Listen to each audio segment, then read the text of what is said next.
Hello friends, जय हिंद। This is Shweta. Welcome to my YouTube channel Gyankunj with Shweta में आपका स्वागत है। तो कैसे हो आप लोग? आशा करती हूँ कि आप लोग बहुत अच्छे होंगे, स्वस्थ होंगे। और अगर आप लोगों ने मेरा चैनल सब्सक्राइब नहीं किया होगा तो please like and subscribe my channel. तो फ्रेंड्स, आज की वीडियो में हम बात करेंगे जो सीटेट का जो 2016 का सितंबर में एग्ज़ाम हुआ था, ये फर्स्ट पेपर रहेगा।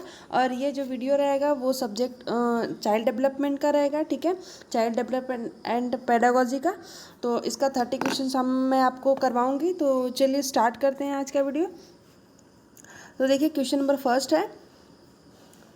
यहाँ से क्वेश्चन नंबर फर्स्ट है कि विद्यार्थियों में सत्यात्मक विकास को प्रोत्साहित देने के लिए निम्नलिखित में से कौन सी विधि सबसे प्रभावी है। ठीक है, विद्यार्थियों में सत्यात्मक विकास को प्रोत्साहित देने के लिए निम्नलिखित में से कौन सी विधि सबसे प्रभावी है। ठीक है, आप लोगों को बताना है कि कौन सी विधि सबसे प्रभावी है। तो ऑप्शन फर्स्ट है विद्यार्थियों को बहुत से उदाहरण देना है और उन्हें तर्क शक्ति का उपयोग करने के लिए प्रोत्साहित करना है। और ऑप्शन सेकेंड है कि जब तक विद्यार्थियों में वांछित सत्यात्मक परिवर्तन न हो जाए तब तक दंड का उपयोग करना। और ऑप्शन थर्ड है, देखिए दंड का उपयोग तो हम कभी भी नहीं कर सकते किसी को ही, तो ये तो गलत ही हो जाएगा। और ऑप्शन थर्ड है कि पुराने प्रत्ययों में से किसी संदर्भ के बिना नए प्रत्ययों को अपने आप समझाना जाना चाहिए। ठीक है, तो ये देखते हैं। और फोर्थ क्या है कि याद करने के लिए कहकर विद्यार्थियों के गलत विचारों को सही विचारों में बदलना। तो याद करने के लिए तो हम लोगों को नहीं कहना चाहिए। तो देखिए इसमें आपको प्रोत्साहित देने के लिए निम्नलिखित में से कौन सा विधि सबसे प्रभावी होता है फ्रेंड। तो ये देखिए ऑप्शन इसका फर्स्ट ऑप्शन राइट हो जाएगा। ठीक है, फर्स्ट ऑप्शन में दिया गया है कि विद्यार्थियों को बहुत से उदाहरण देना चाहिए, ठीक है, और उन्हें तर्क शक्ति का उपयोग करने के लिए प्रोत्साहित करना चाहिए। हमेशा ही विद्यार्थियों को प्रोत्साहित करना चाहिए। ठीक है, तो तब चीज़ें क्या होती हैं कि वो अपना एक्टिव रहते हैं चीज़ों को काम करने के लिए। ठीक है, तो नेक्स्ट क्वेश्चन पे चलते हैं। नेक्स्ट क्वेश्चन क्या रहेगा, देखिए नेक्स्ट क्वेश्चन है कि प्राथमिक विद्यालय के बच्चे उस वातावरण में सबसे प्रभावी ढंग से सीखेंगे। ठीक है, प्राथमिक विद्यालय के बच्चे कौन से वातावरण में सबसे प्रभावी ढंग से सीखेंगे। तो ऑप्शन फर्स्ट है जहां मूल रूप से पढ़ने लिखने और गणित की संज्ञानात्मक कुशलताओं पर ही ध्यान का केंद्र होता है और बल दिया जाता है। ठीक है, और नेक्स्ट देखते हैं। नेक्स्ट ऑप्शन क्या है कि नेक्स्ट है कि जहाँ शिक्षक सारे अधिगमों में आगे होता है और विद्यार्थियों से निष्क्रिय रहने की अपेक्षा करता है। और ऑप्शन थर्ड क्या है कि जहाँ उनकी संवेगात्मक आवश्यकताओं की पूर्ति होती है और वे अनुभव करते हैं कि वे महत्वपूर्ण हैं। और ऑप्शन फोर्थ क्या है कि जहाँ शिक्षक एकाधिकारवादी हैं और स्पष्ट आदेश देता है कि क्या किया जाना चाहिए। तो इसका राइट ऑप्शन क्या हो जाएगा, आप लोग बताइएगा कि इसका राइट ऑप्शन क्या होगा। जो है प्राथमिक विद्यालय के बच्चे उस वातावरण में सबसे प्रभावी ढंग से सीखेंगे। ठीक है, तो प्लीज़ कमेंट बॉक्स में कमेंट करके बताइएगा कि इसका राइट ऑप्शन क्या हो जाएगा। तो देखिए इसका जो होगा उसका यही हो जाएगा कि जहाँ उनकी जो संवेगात्मक आवश्यकता होती है उनकी पूर्ति और वे अनुभव करते हैं वे महत्वपूर्ण होता है। ठीक है, यही बात इसका राइट हो जाएगा। ऑप्शन थर्ड इसका राइट हो जाएगा। ठीक है फ्रेंड, तो और आप लोग अगर ये जो भी इस चैनल पे नए हैं तो प्लीज़ चैनल को सब्सक्राइब करिएगा, वीडियोज़ को लाइक करिएगा। और आप अगर मतलब ये टेस्ट सीरीज़ आप दीजिए और आप में क्लास के साथ साथ एक रफ और एक पेन लेके ज़रूर बैठिएगा, जिससे आप लोगों का एक 30 क्वेश्चंस का जो एक मॉक टेस्ट है वो लग जाएगा। और जो भी क्वेश्चंस आप नहीं सॉल्व कर पा रहे हैं तो प्लीज़ उस क्वेश्चन का टॉपिक पढ़िए। ठीक है, अगर आप टॉपिक पढ़ेंगे तो उससे आप लोगों का कॉन्सेप्ट क्लियर होगा। ठीक है, अगर आपको तैयारी करनी है तो आप एकदम अच्छे से मन जी जान लगा दीजिए सीटेट क्लियर करने में। ठीक है, तो नेक्स्ट क्वेश्चन पे चलते हैं। नेक्स्ट क्या है, क्वेश्चन नंबर थर्ड।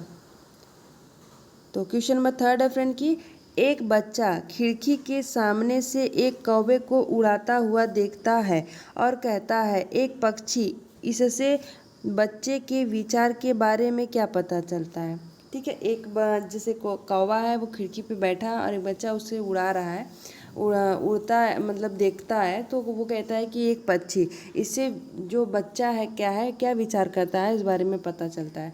तो ऑप्शन फर्स्ट है बच्चे की स्मृतियाँ पहले से भंडारित होती हैं, और ऑप्शन सेकेंड है कि बच्चे में पक्षी का प्रत्यय विकसित हो चुका है, और ऑप्शन सी है कि बच्चे ने अपने अनुभव बताने के लिए भाषा के कुछ उपकरणों का विकास किया है। ये बात तो सही है कि सी तो होगा ही। और देखिए उसके जो पक्षी का प्रत्यय विकसित हो चुका है, तो बी भी होगा।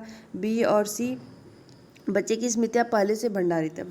बात सही है कि जो बच्चा है वो पहले से ही जानता है कि नहीं ये पक्षी है। ठीक है, तो ए बी सी तीनों ही राइट हो जाएंगे, तो ऑप्शन फर्स्ट इसका सही हो जाएगा। ठीक है, तो नेक्स्ट क्वेश्चन पे चलते हैं। नेक्स्ट क्या है? नेक्स्ट क्वेश्चन है फ्रेंड कि कोई शिक्षिका अपने विद्यार्थी को क्या कहे कि उन्हें भीतरी प्रेरणा के साथ कार्य करने के लिए प्रोत्साहित कर सके। ठीक है, एक जो शिक्षिका है अपने विद्यार्थियों को क्या कहे कि उन्हें भीतरी प्रेरणा के साथ साथ कार्य करने के लिए प्रोत्साहित कर सके।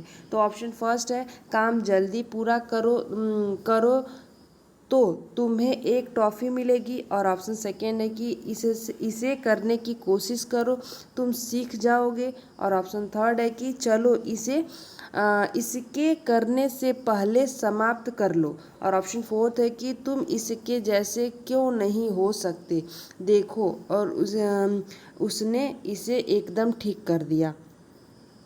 तो प्रोत्साहित कर सकते हैं। ठीक है, तो कैसे आप इसका राइट ऑप्शन बताइएगा।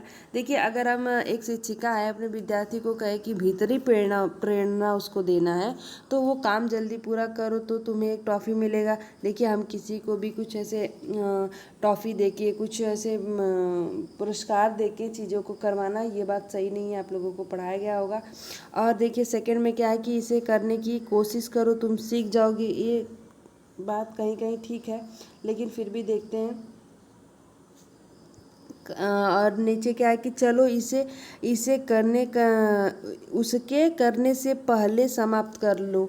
ये बात मतलब उसको अब प्रोत्साहित तो कर रहे हो, लेकिन एक होता है ना कि आप कंपटीशन की का वो कर रहे हो, तो ऐसा नहीं करना चाहिए। ऑप्शन फोर्थ क्या है कि तुम उसके जैसा क्यों नहीं हो सकते। देखिए, सब लोग एक जैसे नहीं होते, ये बात, और सबका माइंड जो है IQ लेवल भी एक जैसा नहीं होता है। ठीक है, तो इसका जो राइट ऑप्शन है कि इसे करने की कोशिश करो, तुम सीख जाओगे, ऑप्शन सेकंड इसका राइट हो जाएगा। ठीक है, तो नेक्स्ट क्वेश्चन पे चलते हैं। नेक्स्ट क्या रहेगा कि कोई शिक्षिका अपने विद्यार्थी को अध्ययन के लिए अध्ययन करने हेतु आंतरिक रूप से उत्प्रेरित करने के लिए कैसे प्रोत्साहित कर सकती है। तो ऑप्शन फर्स्ट है व्यक्तिगत लक्ष्य निर्धारित करने और उसमें निपुणता पाने में उन्हें मदद देकर। ठीक है, लेकिन फिर भी देखते हैं। नेक्स्ट ऑप्शन है कि साफ दिखाई पड़ने वाले इनाम देकर, जैसे टॉफ़ी, ये बात तो गलत है। और ऑप्शन थर्ड है कि उनमें चिंता और डर पैदा करके, और ऑप्शन फोर्थ है कि प्रतियोगात्मक परीक्षण से। तो देखिए, इसका जो राइट ऑप्शन हो जाएगा वो ऑप्शन फर्स्ट ही इसका राइट हो जाएगा। ठीक है, ये तीनों ऑप्शन सही नहीं है। ठीक है फ्रेंड, तो नेक्स्ट क्वेश्चन पे चलते हैं। नेक्स्ट क्या है? किसी प्रारंभिक कक्षा में प्रभावशाली शिक्षक का उद्देश्य विद्यार्थियों को उत्प्रेरित करना होता है। ठीक है, किसी भी प्रभावशाली जो शिक्षक है उसमें मतलब शिक्षक का उद्देश्य विद्यार्थियों को उत्प्रेरित करना होता है। ठीक है, तो ऑप्शन फर्स्ट है दंडात्मक उपायों का प्रयोग करके, जिससे वे शिक्षक का सम्मान करें। देखिए, ऐसा बिल्कुल सम्मान नहीं करवाना चाहिए कि आप उनको दंड देकर अपना सम्मान कराएं। तो ऑप्शन सेकेंड है कि ऐसे काम करने के लिए जिससे परीक्षा के अंत में वे अच्छे अंक पा सकें, ये भी चीज़ें सही नहीं है। और ऑप्शन थर्ड है कि सीखने के लिए वे जिज्ञासु बने और सीखने के लिए ही सीखना पसंद करें, ये बात तो सही है, लेकिन फिर भी हम लोग फोर्थ ऑप्शन देखते हैं कि रट कर याद करने के लिए, जिससे वे प्रत्यास्मरण करने में अच्छे बने रहें। तो रट कर हम लोग याद किसी को भी नहीं करवा सकते। इसका जो राइट ऑप्शन है ऑप्शन थर्ड ही इसका राइट हो जाएगा। ठीक है, जिज्ञासु बने रहें और सीखने के लिए सीखना पसंद करें। तो नेक्स्ट क्वेश्चन पे चलते हैं। नेक्स्ट क्वेश्चन क्या है देखते हैं। नेक्स्ट है क्वेश्चन नंबर 7 की निम्नलिखित में से कौन सा उदाहरण प्रभावशाली विद्यालय की प्रथा का है। ठीक है, जो प्रभावशाली विद्यालय हैं उनकी प्रथा का है, कौन सा उदाहरण है। ऑप्शन फर्स्ट है व्यक्ति सापेक्ष अधिगम, और ऑप्शन सेकेंड है प्रतियोगात्मक कक्षा, और ऑप्शन थर्ड है कि निरंतर तुलनात्मक मूल्यांकन, और ऑप्शन फोर्थ है कि शारीरिक दंड। तो इसका राइट ऑप्शन क्या हो जाएगा। इसका राइट ऑप्शन क्या हो जाएगा, निम्नलिखित में से कौन सा उदाहरण प्रभावशाली विद्यालय की प्रथा का है। तो ऑप्शन फर्स्ट है व्यक्ति सापेक्ष अधिगम, और ऑप्शन सेकेंड है प्रतियोगात्मक कक्षा, और ऑप्शन फोर्थ है शारीरिक दंड। तो इसका राइट ऑप्शन क्या हो जाएगा, इसका हो जाएगा व्यक्तिगत सापेक्ष अधिगम। ठीक है, ऑप्शन फर्स्ट इसका राइट हो जाएगा।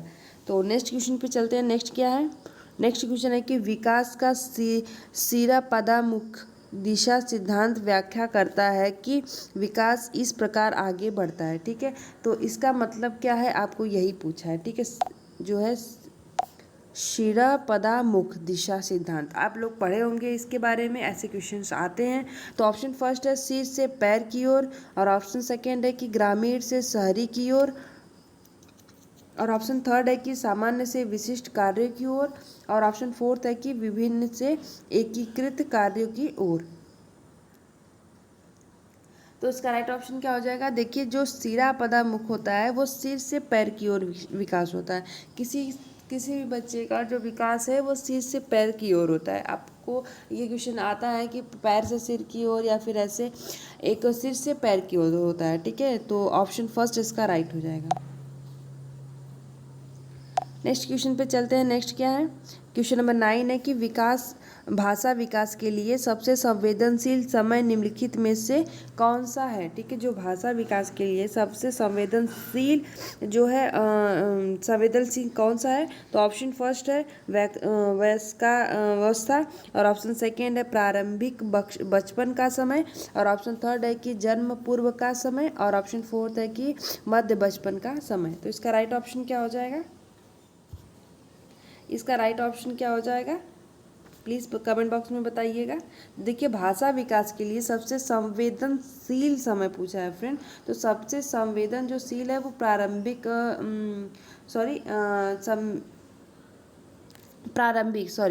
प्रारंभिक बचपन का समय होता है, सबसे संवेदनशील होता है बच्चों के लिए।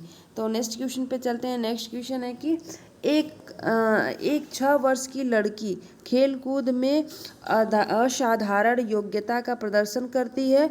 उसके माता पिता दोनों ही खिलाड़ी हैं। उसे नित्य प्रशिक्षण प्राप्त करने भेजते हैं और सप्ताह में उसे प्रशिक्षण देते हैं। बहुत संभव है कि उसकी क्षमताएं निम्नलिखित दोनों के बीच परस्पर प्रक्रिया का परिणाम होगा।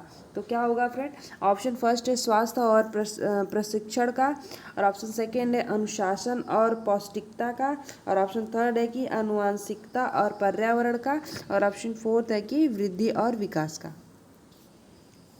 तो इसका राइट ऑप्शन क्या हो जाएगा,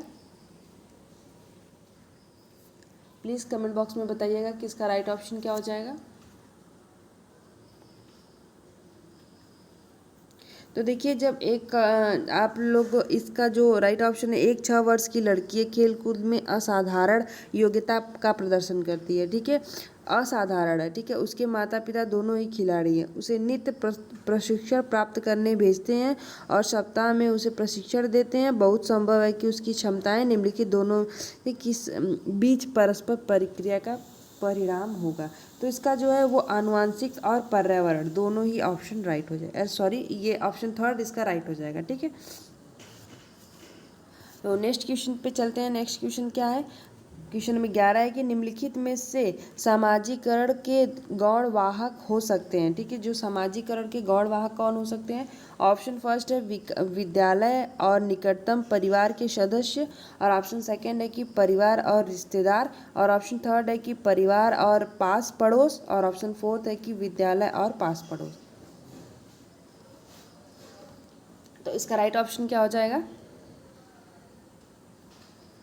तो देखिए इसका जो 11वें का राइट ऑप्शन हो जाएगा फ्रेंड विद्यालय और पास पड़ोस। ठीक है, ऑप्शन फोर्थ इसका राइट हो जाएगा।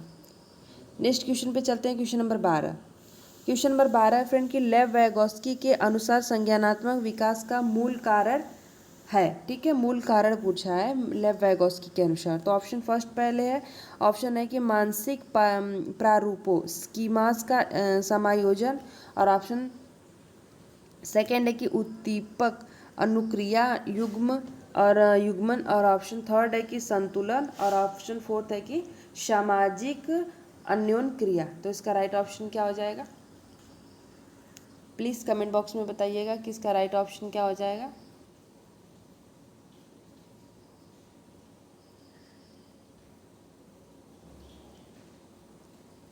देखिए, इसका जो राइट ऑप्शन हो जाएगा वो सामाजिक अन्योन क्रिया हो जाएगा। ठीक है, ऑप्शन फोर्थ इसका राइट हो जाएगा। नेक्स्ट क्वेश्चन पे चलते हैं, क्वेश्चन नंबर 13। किसी बच्चे का दिया गया विशिष्ट उत्तर कोहलबर्ग के नैतिक तर्क के सोपानों की विषय वस्तु के किस सोपान के अंतर्गत आएगा? ठीक है, किस सोपान के अंदर आएगा फ्रेंड? पहले देखिए, इसको पढ़ते हैं। यदि आप ईमानदार हैं तो आपके माता पिता आप पर गर्व करेंगे, इसलिए आपको ईमानदार रहना चाहिए। तो कोहलबर्ग का जो है नैतिक तर्क का सिद्धांत है।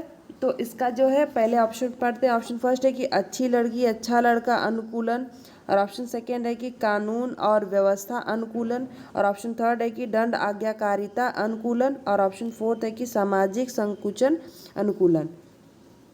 तो इसका राइट ऑप्शन क्या हो जाएगा? तो इसमें देखिए, अगर आप लोग नैतिक विकास का इसका जो सिद्धांत है कोहलबर्ग का आप लोग पढ़े होंगे, तो आप लोगों को पता होगा कि यदि आप ईमानदार हैं तो आपके माता पिता आप पर गर्व करेंगे। मतलब एक लड़का चाहता है कि नहीं, हम अच्छे बने रहे, सब लोग हमको अच्छा बोलेगा। तो ये ऑप्शन फर्स्ट ही इसका राइट हो जाएगा, अच्छा लड़की अच्छा लड़का अनुकूलन। ठीक है, बच्चा सोचता है कि नहीं, मैं ऐसे रहूँगा तो सब लोग हमको अच्छा बोलेगा, ऐसी चीज़ें होती हैं। ठीक है, तो ऑप्शन इसका जो है फर्स्ट ऑप्शन राइट हो जाएगा। तो नेक्स्ट क्वेश्चन पे चलते हैं। Next question, question number 14। Question number 14 है कि जीन प्याजे के अनुसार अधिगम के लिए निम्नलिखित में से क्या आवश्यक है? ठीक है, जीन प्याजे के अनुसार अधिगम के लिए निम्नलिखित में से क्या आवश्यक है? ऑप्शन फर्स्ट है ईश्वरीय न्याय पर विश्वास, और ऑप्शन सेकेंड है कि शिक्षकों और माता पिता द्वारा पुनर्बलन, और ऑप्शन थर्ड है कि शिक्षार्थियों के द्वारा पर्यावरण की सक्रिय खोजबीन, और ऑप्शन फोर्थ है कि वयस्कों के व्यवहार का अवलोकन। तो इसका राइट ऑप्शन क्या हो जाएगा? इसका राइट ऑप्शन क्या हो जाएगा? जीन प्याजे के अनुसार अधिगम के लिए निम्नलिखित में से क्या आवश्यक है फ्रेंड?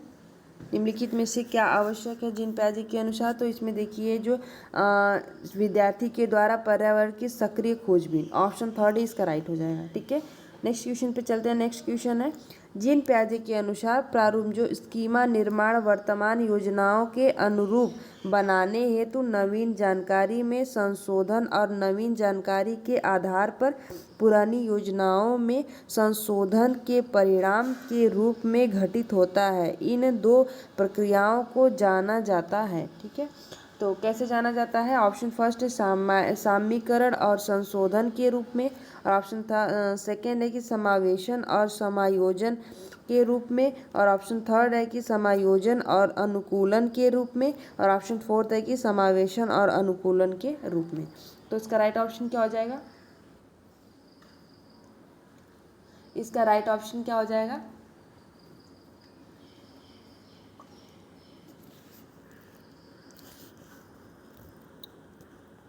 प्लीज़ कमेंट बॉक्स में बताइएगा कि इसका राइट ऑप्शन क्या हो जाएगा।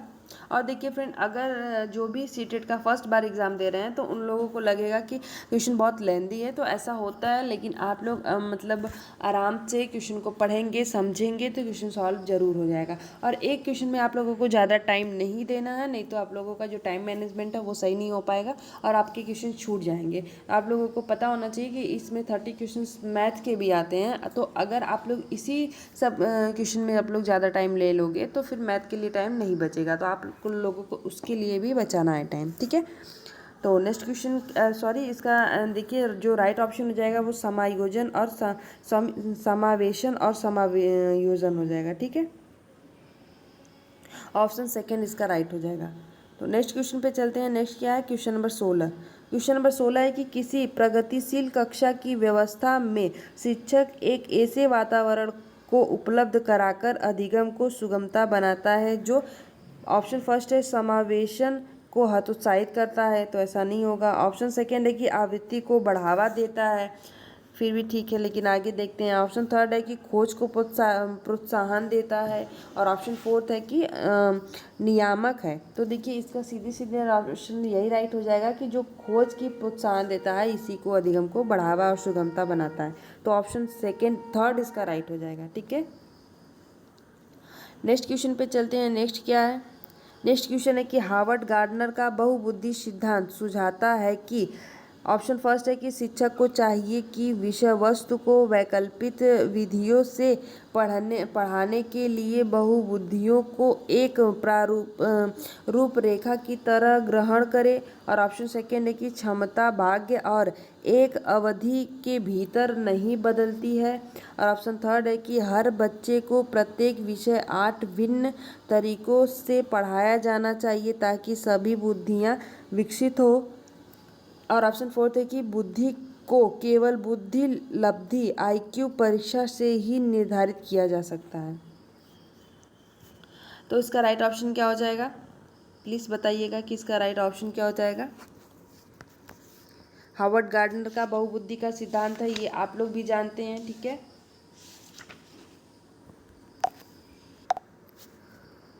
तो देखिए इसका जो राइट ऑप्शन हो जाएगा वो शिक्षक को चाहिए कि मतलब विषय वस्तु को वैकल्पिक और विधि से पढ़ाने के लिए बहुबुद्धियों को एक रूपरेखा की तरह ग्रहण करे। ठीक है, ऑप्शन फर्स्ट इसका राइट हो जाएगा। ठीक है फ्रेंड, तो नेक्स्ट क्वेश्चन पे चलते हैं। नेक्स्ट क्वेश्चन है क्वेश्चन नंबर 18। क्वेश्चन नंबर 18 है कि कोई 5 साल की लड़की एक टी शर्ट को तह करते हुए अपने आप से बात करती है। लड़की द्वारा प्रदर्शित व्यवहार के संदर्भ में निम्नलिखित में से कौन सा कथन सही है। आपको ऐसे क्वेश्चन आप लोग भी सॉल्व अभी किए भी थे, मैं पिछले वीडियो में ऐसे बहुत सारे क्वेश्चंस को सॉल्व करवाई हूँ कि आप लोगों को मतलब कोई लड़की है वो अपने आप से ही बात कर रही है तो उसको क्या कहा जाता है। तो ऑप्शन फर्स्ट है कि जीन पियाजे इसकी व्याख्या सामाजिक अन्योन्य क्रिया के रूप में करेंगे, और ले वैगोस्की इसे खोजबीन मानेंगे, और ऑप्शन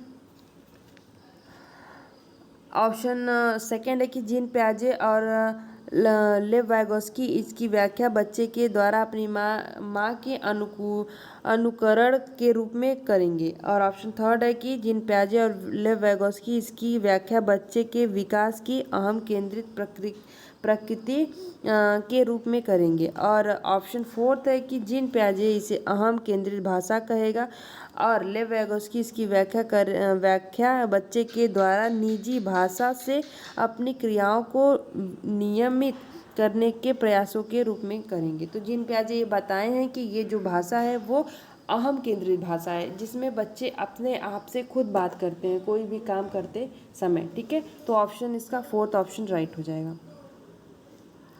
नेक्स्ट क्वेश्चन पे चलते हैं। नेक्स्ट क्या है, next question number 19। Question number 19 है लिंग है। ठीक है, लिंग पे क्वेश्चन बहुत बार आते हैं, जेंडर में आते हैं क्वेश्चन। तो ऑप्शन फर्स्ट है सहज गुण, और ऑप्शन सेकेंड है सामाजिक संरचना, और ऑप्शन थर्ड है जैविक सत्ता, और ऑप्शन फोर्थ है शारीरिक संरचना। तो लिंग में पूछा है फ्रेंड, जेंडर तो ऐसे इंग्लिश में जाएंगे तो दोनों ही एक होते हैं। ठीक है, लेकिन ये जो लिंग है ये जो पूछा है वो सामाजिक संरचना पूछा है। ठीक है, तो नेक्स्ट क्वेश्चन पे चलते हैं। नेक्स्ट है कि लेव वैगोस्की के समाज संरचना सिद्धांत में दृढ़ विश्वास रखने वाले शिक्षक के नाते आप अपने बच्चे के आकलन के लिए निम्नलिखित में से किस विधि को वरीयता देंगे।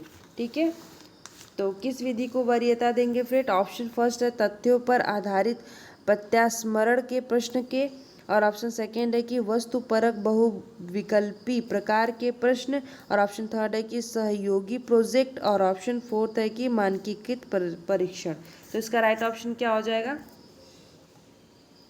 इसका राइट ऑप्शन क्या हो जाएगा। तो देखिए इसका जो राइट ऑप्शन हो जाएगा वो ऑप्शन थर्ड हो जाएगा, सहयोगी प्रोजेक्ट जो होते हैं वही होते हैं। ठीक है, तो नेक्स्ट क्वेश्चन पे चलते हैं। नेक्स्ट क्या है कि अपनी कक्षा कि व्यक्तिगत विभिन्नताओं से निपटने के लिए शिक्षक को चाहिए कि, ठीक है, जो कक्षा की व्यक्ति विभिन्नताएं होती हैं इसे निपटने के लिए एक शिक्षक को क्या करना चाहिए। ऑप्शन फर्स्ट है कि बच्चे से बातचीत करें और उनके दृढ़ दृढ़ कोण को महत्व दे, और ऑप्शन सेकेंड है कि विद्यार्थियों के लिए कठोर नियमों को लागू करें, और ऑप्शन थर्ड है कि शिक्षण और आकलन के समान और मानक तरीके हो, और ऑप्शन फोर्थ है कि बच्चों को उनके अंकों के आधार पर अलग कर उनको नामित करें। तो देखिए ऐसा नहीं कर सकते हैं और कठोर नियम का भी लागू नहीं करवा सकते हैं। और तो इसका जो राइट ऑप्शन हो जाएगा फ्रेंड 21 का, बच्चे से बातचीत करें और उनके दृष्टिकोण को महत्व दे, ठीक है, ऑप्शन फर्स्ट इसका राइट हो जाएगा। नेक्स्ट क्वेश्चन पे चलते हैं। नेक्स्ट है कि क्वेश्चन नंबर 22 है कि आकलन उद्देश्यपूर्ण होता है, ठीक है, आकलन कब उद्देश्यपूर्ण होगा, यदि यह केवल एक वर्ष के अंतर हो, तो पूरा इसमें वर्ष दे दिया गया है तो ऑप्शन फर्स्ट नहीं होगा। ऑप्शन सेकेंड है कि विद्यार्थियों की उपलब्धियों में अंतर करने के लिए तुलनात्मक मूल्यांकन किए जाएं, और ऑप्शन थर्ड है कि इससे विद्यार्थियों में भय और तनाव का संचार हो, और ऑप्शन फोर्थ है कि इससे विद्यार्थियों और शिक्षकों को प्रतिपुष्टि या फीडबैक प्राप्त हो। तो इससे फीडबैक प्राप्त हो, आकलन का उद्देश्य यही होता है, ठीक है, तो ऑप्शन फोर्थ ही इसका राइट हो जाएगा। नेक्स्ट क्वेश्चन पे चलते हैं। नेक्स्ट है कि राष्ट्रीय पाठ्यचर्या की रूपरेखा NCF 2005 के अनुसार शिक्षक की भूमिका क्या है। ऑप्शन फर्स्ट है अनुमति परक, और ऑप्शन सेकेंड है सुविधादाता, और ऑप्शन थर्ड है कि सत्तावादी, और ऑप्शन फोर्थ है अधिनायकी। तो इसका राइट ऑप्शन क्या हो जाएगा।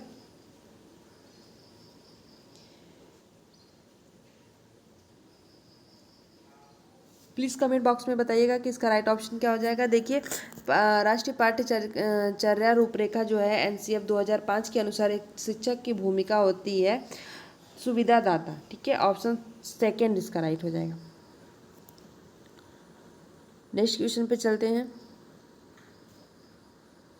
आई होप फ्रेंड कि मेरा जो एक्सप्लेनेशन आप लोगों को अच्छा लग रहा होगा, तो प्लीज़ चैनल को लाइक करिएगा और मेरे चैनल को सब्सक्राइब करिएगा, वीडियोस को लाइक करिएगा। तो देखिए क्वेश्चन नंबर 24 है कि अनुसंधान सुझाते हैं कि एक विविध कक्षा में अपने विद्यार्थियों से शिक्षिका की अपेक्षाएं विद्यार्थियों के अधिगम के साथ संबंधित नहीं मानी जानी चाहिए। ऑप्शन सेकेंड है कि पर कोई प्रभाव नहीं छोड़ती, और ऑप्शन थर्ड है कि पर महत्वपूर्ण प्रभाव छोड़ती है, और ऑप्शन फोर्थ है कि एकमात्र निर्धारक होती है। तो देखिए एक महत्वपूर्ण प्रभाव छोड़ती है, ठीक है, ऑप्शन थर्ड इसका राइट हो जाएगा। नेक्स्ट क्वेश्चन पे चलते हैं। क्वेश्चन नंबर 25 क्या है। क्वेश्चन नंबर 25 है कि विशेष आवश्यकता वाले बच्चों को शामिल करना। ऑप्शन फर्स्ट है कि विद्यालयों पर भार बढ़ा देगा, और ऑप्शन सेकेंड है कि शिक्षण के प्रति दृष्टिकोण विषय वस्तु और धारणा परिवर्तन की अपेक्षा रखता है, और ऑप्शन थर्ड है कि एक काल्पनिक लक्ष्य है, और ऑप्शन फोर्थ है कि जिसमें अक्षमता न हो उन बच्चों के लिए हानिकारक है। तो इसका राइट ऑप्शन क्या हो जाएगा। इसका राइट ऑप्शन क्या हो जाएगा, प्लीज़ कमेंट बॉक्स में बताइएगा कि इसका राइट ऑप्शन क्या हो जाएगा। तो देखिए इसका जो राइट ऑप्शन हो जाएगा, इसमें क्या है कि जो शिक्षण के प्रति जो दृष्टिकोण है विषय वस्तु और धारणा परिवर्तन की अपेक्षा रखता है, ठीक है, ऑप्शन सेकेंड इसका राइट हो जाएगा, ठीक है फ्रेंड। तो नेक्स्ट क्वेश्चन पे चलते हैं। क्वेश्चन नंबर 26 पे। क्वेश्चन नंबर 26 है कि विविध प्रकार की सामाजिक, आर्थिक और सांस्कृतिक पृष्ठभूमि के बच्चों से युक्त कक्षा सभी विद्यार्थियों के अधिगम अनुभव को बढ़ाती है, यह कथन है। ऑप्शन फर्स्ट है कि सही, क्योंकि इससे कक्षा अधिक श्रेणीबद्ध दिखाई देती है, और ऑप्शन सेकेंड है कि गलत, क्योंकि यह अनावश्यक स्पर्धा की ओर ले जाता है, और ऑप्शन थर्ड है कि गलत, क्योंकि यह बच्चे के लिए सुविधा उत्पन्न कर सकता है और वे स्वयं को अलग अलग महसूस कर सकते हैं, और ऑप्शन फोर्थ है कि सही, क्योंकि बच्चे अपने साथियों से अनेक कौशल सीखते हैं। तो देखिए इसका जो राइट ऑप्शन हो जाएगा वो शिक्षण के प्रति ये इसका जो राइट ऑप्शन हो जाएगा, जो यही हो जाएगा लास्ट वाला, कि सही है, क्योंकि जो बच्चे हैं अपने साथियों से ही अनेक कौशल सीखते हैं। ठीक है, एक दूसरे को देख करके ही वो ज़्यादा कुछ सीखते हैं, अनुभव करते हैं, चीज़ों को समझते हैं। ठीक है, तो नेक्स्ट क्वेश्चन पे चलते हैं। Question number 27। क्वेश्चन नंबर 27 है कि सुनने में असमर्थता बच्चा, ठीक है, वो नहीं अच्छे से सुन नहीं सकता, तो क्या है? ऑप्शन फर्स्ट है कि नियमित विद्यालय में बहुत अच्छा कर सकता है यदि उसे उपयुक्त सुविधा और साधन उपलब्ध कराए जाए। ठीक है, लेकिन फिर भी हम लोग क्वेश्चन पढ़ते हैं आगे। ऑप्शन सेकंड है कि नियमित विद्यालय में अपने सहपाठियों के समान कभी प्रदर्शन नहीं कर सकता। ये सीधी बात निगेटिव है। क्यों नहीं कर सकता? अगर उसकी परसेंटेज, अगर वो कर सकता है चीज, अगर उसके अंदर भावना रहेंगी तो बिल्कुल कर सकता है। और ऑप्शन थर्ड है कि श्रवण असमर्थता वाले बच्चों के विद्यालय में ही भेजा जाना चाहिए, नियमित विद्यालय में नहीं। और ऑप्शन फोर्थ है कि केवल अकादमिक शिक्षा के से लाभ नहीं उठा जा पाएगा, उसे उसके स्थान पर व्यावसायिक शिक्षा दी जानी चाहिए। तो ऐसा बिल्कुल नहीं है। देखिए, इससे सबसे अच्छा राइट यही है कि नियमित विद्यालय में बहुत अच्छा कर सकता है यदि उसे उपयुक्त सुविधा और साधन उपलब्ध कराया जाए तो। ठीक है, ऑप्शन फर्स्ट इसका राइट हो जाएगा। नेक्स्ट क्वेश्चन है, नेक्स्ट क्या है? क्वेश्चन नंबर 28 का।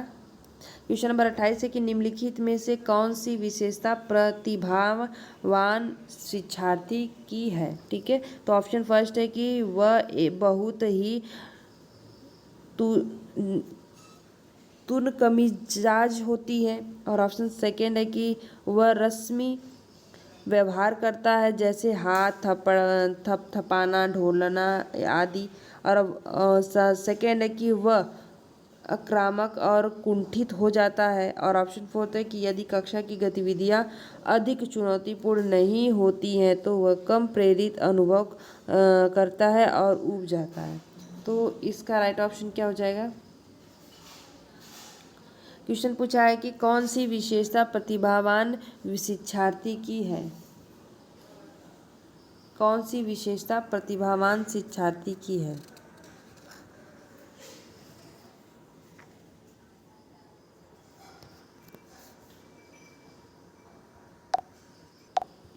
तो इसका जो राइट ऑप्शन हो जाएगा, ऑप्शन फोर्थ ही इसका राइट हो जाएगा। अगर गतिविधियां अधिक चुनौतीपूर्ण नहीं होगी तो वो कम प्रेरित अनुभव करेगा और वो उब जाएगा। ठीक है, तो ऑप्शन फोर्थ इसका राइट हो जाएगा। नेक्स्ट क्वेश्चन पे चलते हैं। Question number 29। क्वेश्चन नंबर 29 है कि एक शिक्षिका अपनी प्राथमिक कक्षा में प्रभावी अधिगम को बढ़ा सकती है। ठीक है, कैसे? ऑप्शन फर्स्ट है कि अपने शिक्षार्थियों में प्रतियोगिता को प्रोत्साहन देकर। और ऑप्शन सेकेंड है कि विषय वस्तु को विद्यार्थियों के जीवन के साथ संबंधित करके। और ऑप्शन थर्ड है कि अधिगम में छोटी छोटी उपलब्धियों के लिए पुरस्कार देकर, तो पुरस्कार नहीं दिया जाना चाहिए।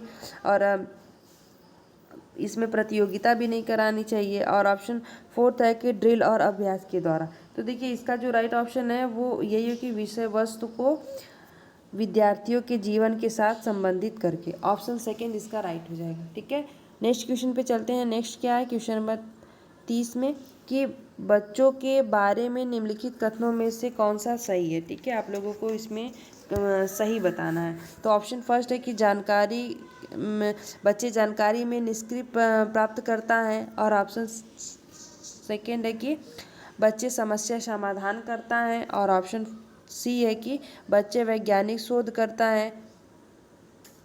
और ऑप्शन डी क्या है? बच्चे पर्यावरण के सक्रिय अन्वेषण हैं। तो इसका राइट ऑप्शन क्या हो जाएगा? देखिए, बच्चे जो इसका फर्स्ट नहीं होगा, बच्चे जानकारी में निष्क्रिय प्राप्त करता है, ऐसा नहीं होगा। इसका बी, सी और डी होगा। ठीक है, तो इसमें बी सी डी, हाँ नीचे है। ठीक है, ऑप्शन फोर्थ इसका राइट हो जाएगा, बी सी डी। ठीक है, तो ये 30 क्वेश्चंस आपके कंप्लीट हुए फ्रेंड। और देखिए अगर आप लोग सीटेट क्या है कि सीटेट में अगर आप लोग को क्वेश्चन सॉल्व करना है तो आप लोग कुछ बातों का ध्यान रखना चाहिए। मैं आप लोगों को बता देती हूँ, जैसे कि केवल वर्ड निगेटिव होते हैं, कि केवल एक ही काम पे फोकस करें, वो निगेटिव होते हैं। अक्सर आप लोगों को ये देखना है कि जो बच्चे जिसमें सक्रिय हों, ठीक है, जो अपने से अनुभव करके सीखे, कोच पर आधारित हो, सृजनात्मकता उनके अंदर हो, तो ऐसी चीज़ों का अगर आप ऑप्शन सही करोगे तो ये सही हो जाएगा। अगर आप रट्टे मार कर विश्वास मतलब रट कर कुछ चीज़ें सीखेंगे या फिर किसी से कंपटीशन करते हैं, ये सब चीज़ें नेगेटिव वर्ड होती हैं। और आप किसी को पुरस्कार देकर कोई काम करवाएं, लालच देकर, ये सब चीज़ें निगेटिव। आप लोग इस चीज़ों का जरूर ध्यान रखिएगा, ठीक है फ्रेंड। तो ये 30 क्वेश्चन आपके कंप्लीट हुए। जो सीटेट का ये जो CTP 2016 का सितंबर में एग्ज़ाम हुआ था पेपर फर्स्ट का, ये मैं 30 क्वेश्चन कंप्लीट करवा दी हूँ। तो नेक्स्ट वीडियो मिलते हैं नेक्स्ट टॉपिक के साथ। ऐसे ही आप लोगों का सारा ही मैं प्रीवियस ईयर कंप्लीट करवा दूंगी हर सब्जेक्ट का, ठीक है। Thank you so much. तब तक आप लोग अपना ध्यान रखिए और स्टडी करते रहिए, ठीक है। धन्यवाद फ्रेंड।